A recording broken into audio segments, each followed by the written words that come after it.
What is a disaster recovery plan? Well, as the name suggests, it's a document that looks at all the possible disasters that could befall your business and decides how they should be responded to, what actions are going to be taken when that event occurs. 20 years ago, it would have been a folder of paper that looked at what are the disasters, usually natural disasters, fire and flood, and how would you respond to those issues. Of course, what we've learned in the last few years is disaster can come in many forms.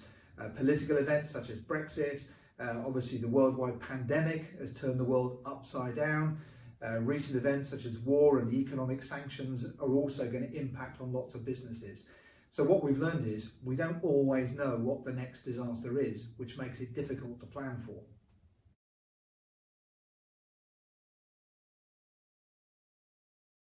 So what can you plan for?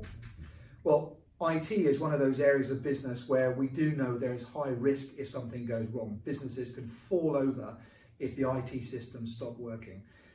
How will you respond to a cyber attack? How will you manage the challenges on your IT systems?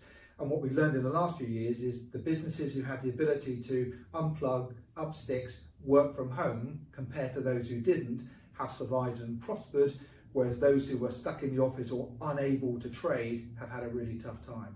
So how does your IT infrastructure hold up to external events? Supply chain disruption. We've had decades of working towards just-in-time stock management to keep our costs down, which means the slightest hiccup to a supply chain means that you run out of stock that you can't sell and the money stops coming in. Financial risk, bad debts, interest rate changes, increases in minimum wage, financial impacts outside of your control that you need to understand the impact they're going to have on your business going forwards. So what would be the impact of a 2% increase in interest rates on your business? Would that be a disaster or would that be manageable? We've all become used to cheap money, easy to access, quick to get, and that may not be the case going forward. So having your financial systems more under control will prevent a future disaster for many businesses. So the key thing is just to think about the risks to your business. What are the things that if they went wrong would be catastrophic for your business and that need some form of planning and preemptive thought to be prepared for that event if it ever happens?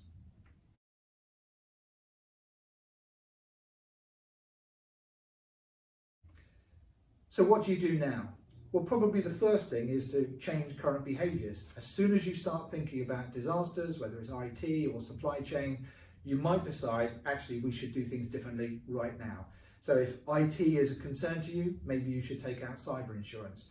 If you're worried about supply chain issues, hold more stock. There are things that you could do differently today that would reduce that risk of a disaster if something happened in the future. The second thing you should do is write down a lot of information. The problem with IT systems is we keep everything on it. So if you did have a disaster, even finding the phone number for the insurance company to ring may be a challenge if your IT systems are compromised.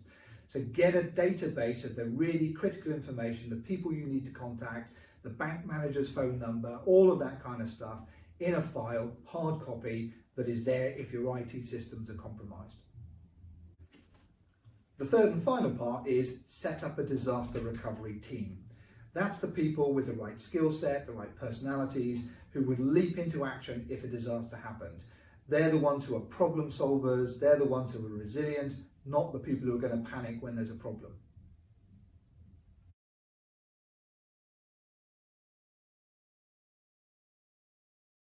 So whilst a disaster recovery plan should think about all these potential disasters and record a plan of action, the big problem really that we've learned in the last few years is we just don't know what's around the corner.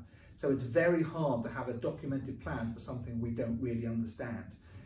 What you really need is this team of people, get them together, get them talking, get them thinking about how they would work together so that you have a disaster recovery team ready to leap into action whatever event occurs.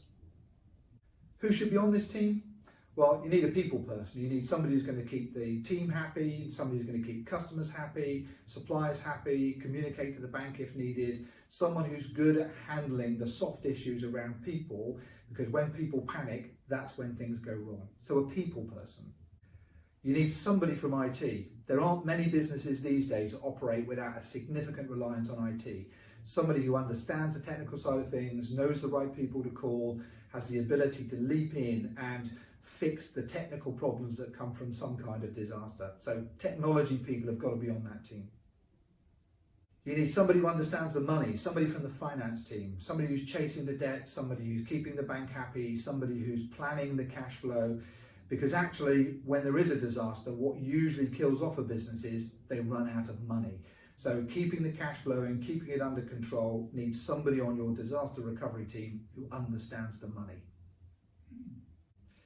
So get your disaster recovery team set up now. Pick the right people with the right skill sets and the right temperament and personality who could leap into action if a disaster happens.